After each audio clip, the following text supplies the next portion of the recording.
Well, I thought I'd prepare some program notes to help people understand where the symphony came from and how the symphony was written. First of all, I can't believe I've actually just finished the symphony. It certainly is not the most obvious decision for a composer. The popularity of my symphony YouTube videos, where I propose the first movement or the second movement or the third movement, have not had an overwhelming success. But after composing a chamber music, the utter self-indulgence, the utter luxury of swimming in the middle of an orchestra is the payment for itself. So I've written some notes here to help me on the way here. So I am UC, an unknown composer. I belong to that very unexclusive club. I call myself Jambon Gris LaChasse because it adds a bit of je ne sais quoi to Graham Hunt. And it means I don't take myself too seriously. So I started out with, when I was composing chamber music, of using the software MuseScore, which allows you to hear what you're playing, hear what you're composing, played by real instruments. It's a very, very useful tool for a composer, especially one who doesn't play the piano, such as myself. Reading lots of books about composers, you realize that a lot of time, Liszt spent time with his own orchestra, going through some of his pieces to hear what they sounded like, if he could tweak them somehow. And today with MuseScore, you're able to do that to a certain extent on the computer. So in 2019, I started to think that I should play around with more instruments. It's a big challenge from going to writing for 5 instruments, 3 instruments, to writing for 19 or 20. But I decided to try it. And I can hear you ask, did you wake up one morning like a Berlioz with a theme running through your head that you just had to put down on paper? The answer is no. Did I plot out the 4-movement symphony from beginning to end with development and themes and tempi, etc.? And the answer is no. Did I work it out on another instrument, like a piano, a keyboard or something, to see what it could be, and then orchestrate it, like people like Prokofiev did, or even Leonard Bernstein, who sometimes even had other people orchestrate the music that he worked out on the piano? And the answer is no to that as well. I basically started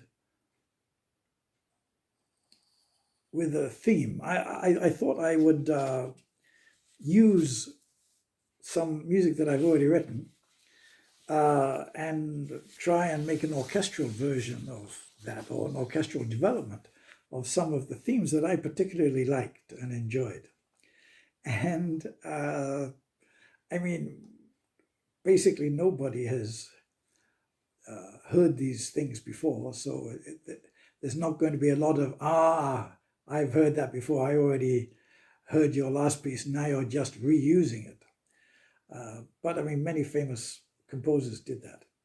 And so I thought at least I could follow that path.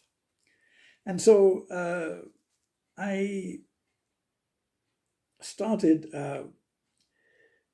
taking a theme from one of the first pieces of music I wrote, which was for a cello and a small a quartet. It was a cello, flute, trombone, and bassoon. I mean, a very unlikely combination. And for that piece, I just started putting notes one after the other. And it starts with a cello piece, the original piece called It Be Only Time. And the cello started playing the music that I was writing. And as it played, I could hear in my head where it was going. And so I added those notes.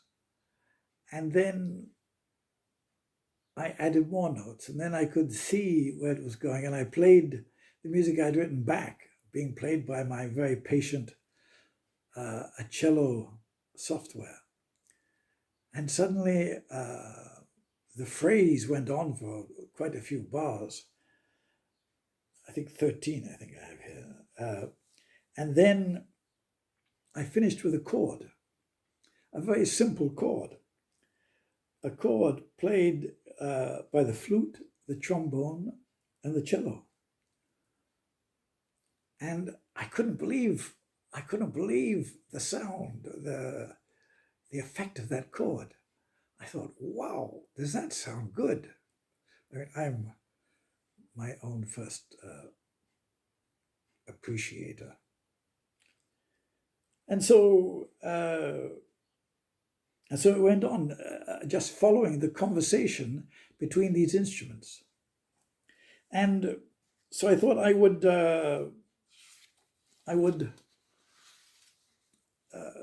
use that to start off.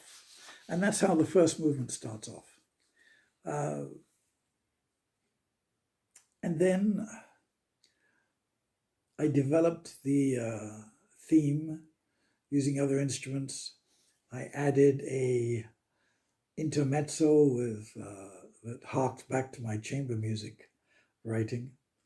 And then after the intermezzo, I went back to the theme and really enjoyed myself using the whole orchestra in different ways. And it was glorious writing it. And when I finally finished the first movement and I listened to it, played it back, the first movement is about 18 minutes long. When I played it back, I thought, wow, that something happened there. Something happened. So that is the first movement. And then the original second movement became the third movement, the movement I wrote next. But the second movement now is a scherzo, a short scherzo of, I think, about 9 minutes. And once again, I just started having the instruments play some notes. And then there seemed to be a logic in what happens next. And then I could hear some fun things that could happen. And sometimes I would even do something by accident and realize, whoa, yes. And so this is obviously very different from the writing of 19th century composers. But I think it's just as valid. And I had some great fun with the scherzo. And I hope you enjoy that. Then the third movement, the original second movement, in time. The third movement is based on a strange quintet I wrote to honor the Benedictine monks of the town of Norcia in Umbria after the 2016 earthquake. that destroyed the Benedictine basilica. I was very touched by that, very moved. And I started writing a piece of music that echoed the chants of the monks, building up to a sort of earthquake. And in fact, I had the wonderful opportunity to visit the monks after I'd written the piece of music and spend a day with them, which was an unforgettable time. Even though I am not a believer, they received me with open arms and even let me hear them chanting one of their services. I was the only person there besides the monks. It was very, very moving, and I tried in this movement to capture the haunting chant of the monks. And then the fourth movement, which I've just finished, took me quite a long time. It's about 24 minutes long. It's based on another piece of music that I wrote.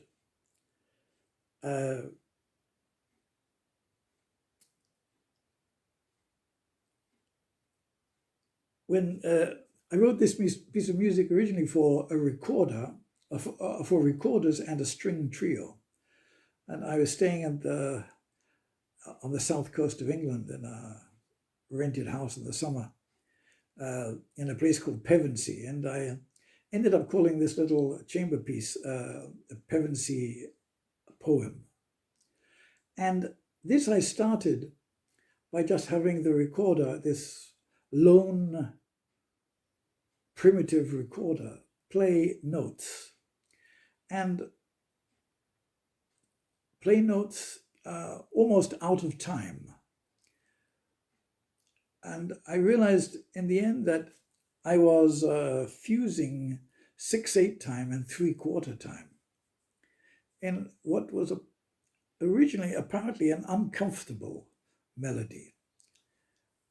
But as time went on, this melody became so part of my inmost, I don't know what to say here, that I interiorized this melody, that it was no longer uncomfortable, and in fact became something which had its own logic. And it's difficult to tap your foot to, because it's sometimes 6/8 time, sometimes 3/4 time. But I rather liked even that aspect of it, the fact that the music didn't necessarily fit so conveniently into the bars. And this music took me lots of places during the 24 minutes. In lots of these movements, there are horns that sound a bit like hunting horns. And I threw that in because, I mean, my name is Hunt, so that's a little something there. I also tipped my hat to the composer Smetana, who suffered from tinnitus and had that famous note in his quartet, From My Life. I also added a note at the end of the scherzo that is the note that rings in my ears, because unfortunately I too have a tinnitus. But when I put all the movements together and listened to it, I felt that, yes, this conversation that I've created among the instruments has a validity. It is a symphony. And I hope you enjoy it.